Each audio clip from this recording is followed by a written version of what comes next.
Nagaan Waaqayyoo siif baay'atu ashama addunyaa har'a oduu gammachuu tokko isiniif qabadhee dhiyaateera.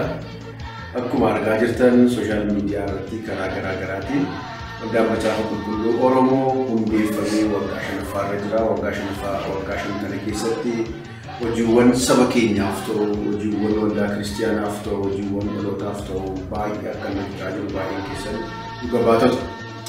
Waggaa 5ffaa kana sababeeffachuudhaan waldaan macaafa qulqulluu Oromoo sagantaa galataa guddaa mata duree aarsaa galataa Waaqayyoof jedhuun sanbata guddaa fuula keenya dura jiru gaafoota hojjetu shanii waaree booddee sa'aatii 8 jalqabee dhangaa guddaa qopheessee jira. Dhangaa guddaan kun waldaa guutuu wangeelaa qaxanaa ulatti naannoo Tooraayilochitti argamu waldaa guddaa biyya kana keessa jiru.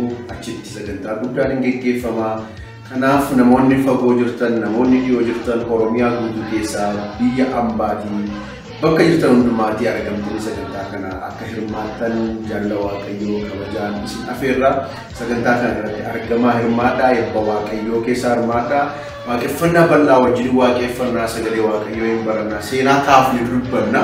Keessummoota gurguddoota irratti afeeramanii jiru. Keessummoota hangafoota abbootii irraati yeroo itti oduu gammachuu waa'ee macaafa qulqulluu dhageenyu hin qabaanna. Nagaan nu kottaa Waaqayyo isin haa eebbisu.